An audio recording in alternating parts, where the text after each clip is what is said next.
tayo sa SM Mall of Asia. Lagi naman tayo nandito. Iba?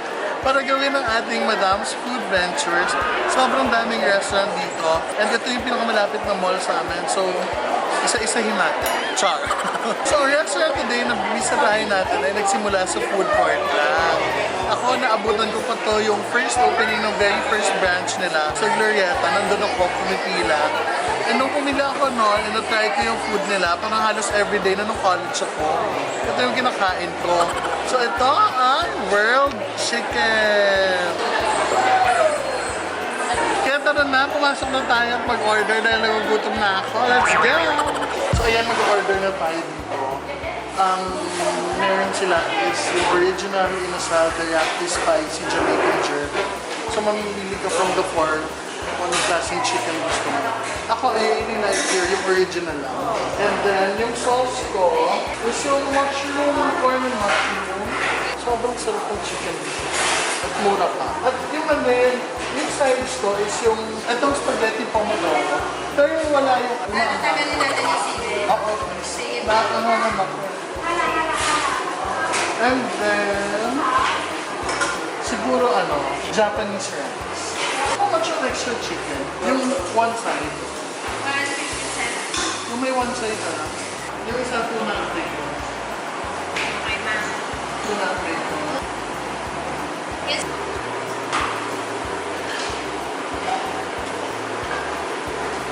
Ayan, dahil self-service to, kailangan mo nang magbayad dito. How much total na? So, ang total natin is 889 pesos. Diba, 4 na meal na yan, kasi nag-extra chicken ako. Gusto ko ng extra chicken. See how affordable it is. Natutuwa. Ang gusto ko dito, when it first opened, sa Glorieta, yung pinakaunang branch dito sa Glorieta 4. Hindi siya masyadong pinapansin dati dahil parang wala lang, pero eventually sumikat siya at sobrang haba ng internet. So wala na siya ngayon sa Glorieta, nasa ano na siya. Sa Greenbelt 1, meron yun. Saan ba yung branches nyo? So Greenbelt 1, Trinoma, Moa.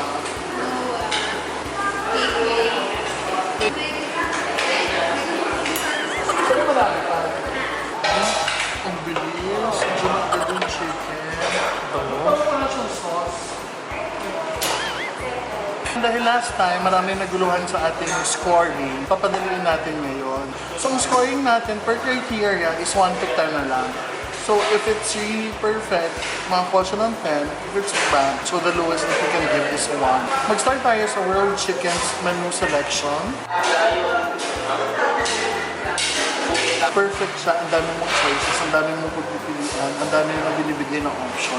At syempre, yung pinaka-star is their chicken. So, I'm giving it a 9 out of 10 because of all the food choices that you can choose from as your side dish. Ang saya nito dahil hindi ka magsasawa. Pwedeng iba-ibahin mo, pwedeng palit-palitan mo. So, it depende na sa'yo. And you can also order on the side na extra if you want more. Ang serving time naman nila, sobrang bilis. Yung serving time nila took approximately 10 minutes from the moment we ordered. Kasi talagang freshly cooked yung chicken. Hindi siya yung luto na tapos isa-serve na lang. Niluluto talaga nila every time you order. Kaya nakakatuwa because it brings us to the food presentation. Sa serving time, I'm gonna give it 10 points. Kaya bongga na yan. So ngayon, nandito na yung food. Tignan natin yung food presentation. Ayan. So yung restaurant na to, hindi naman siya fine dining or it doesn't belong to the high-end market. So hindi na tayo mag-expect na bongga-bongga yan with all the design. But then, syempre, very presentable pa rin yung pagka-serve nila ng food. And it's very appetizing as well. So I'm gonna give it a 7 out of 10. It's very simple, pero they respected and gave justice to the food. Diba? Yung iba kasi parang bara-bara lang yung pinagsama-sama. Which is not okay. But this one's a real chicken bongga. I love it. Matutuwa ka pa rin kainin siya. So, bago pa kumaba ang chicken na to, kumain na tayo at tikman na natin itong kanilang food.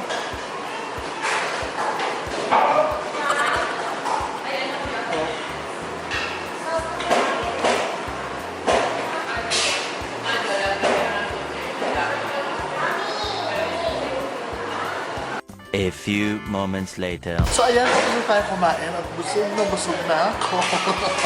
Bongga kasi, hindi siya tinipid. So let's talk about food quality naman ng World Chicken. When we talk about quality, syempre considering everything, pati yung side dish niya. Yung chicken niya, it's very good. Yung side dish niya, syempre, hindi siya ganun special because, syempre, di ba, mura lang siya, it's affordable. But again, hindi naman na-compromise yung taste. Masarap pa rin naman siya. So I'm gonna give it a 7 out of 10 as well when it comes to food quality. Dahil hindi ka talaga magsisisi when you eat here. Dahil sulit talaga yung binayad mo. Restaurant service, syempre, they have the friendliest staff. They're always smiling. I like how they serve us. So, sinerve nila yung food after namin mag-order kasi niluto pa. I like how they are sa customers. They really recommend. They really also know ano yung best sellers nila and what is good for you according sa preference mo. Chika-chikahin mo lang din. So, I'm gonna give it a 9 out of 10 when it comes to restaurant service. So ngayon sa restaurant ambience naman, it's well lit, tapos malinis, organized yung tables. Other than that, it's very simple. You're just here to eat, to enjoy your food. Yung theme na color yellow, it's very relaxing. It makes you happy, pero usually diba red dapat kasi red daw enhances your appetite ayon sa psychology. But then they have yellow, and they have wala. It's really simple. Kakain ka lang talaga dito. So, I'm gonna give it a 7 out of 10. So, ngayon sa price naman. Pag-usapan natin yung price. So, yung one side dish nila dito, if you order one side dish now with chicken, it's 157 pesos. And then yung two side dish nila, it's 184 pesos. Ang side dish nila, hindi siya side dish. Isang buong serving siya. Dalawang buong serving na kung ano man yung pinili mo. So, when we talk about price, sobrang sulit. I'm really gonna give it a 10 dahil sulit yung binayad mo. It's very affordable and hindi ka talaga manghihinayang gumastos. Kasi talaga masarap. Masarap yung chicken, masarap yung mga side dishes nila. So, depende na lang talaga sa'yo kung anong gusto mo. So, I'm gonna give it a 10.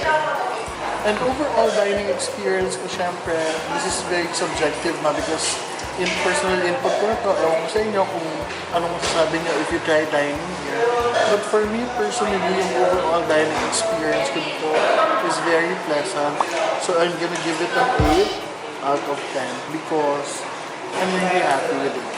It's just that, syempre, may mga kailangan pang ma-improve dito, like yung design ng store, this can be further improved, yung food presentation, maraming factors na kaya pang i-improve ng store na to.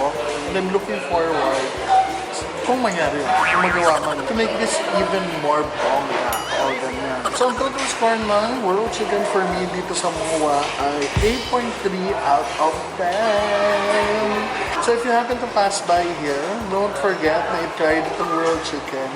Maliban sa masarap na, mura pa, and mabilis pa yung serving. Make sure lang na hindi siya puno, kasi madalas itong puno. Kasi nga naman talaga, yung chicken nila dito, iba talaga yung nasa, panalo talaga. Wala na akong masabi. I prefer World Chicken over mga inasal. Yun na, masarap talaga ang World Chicken.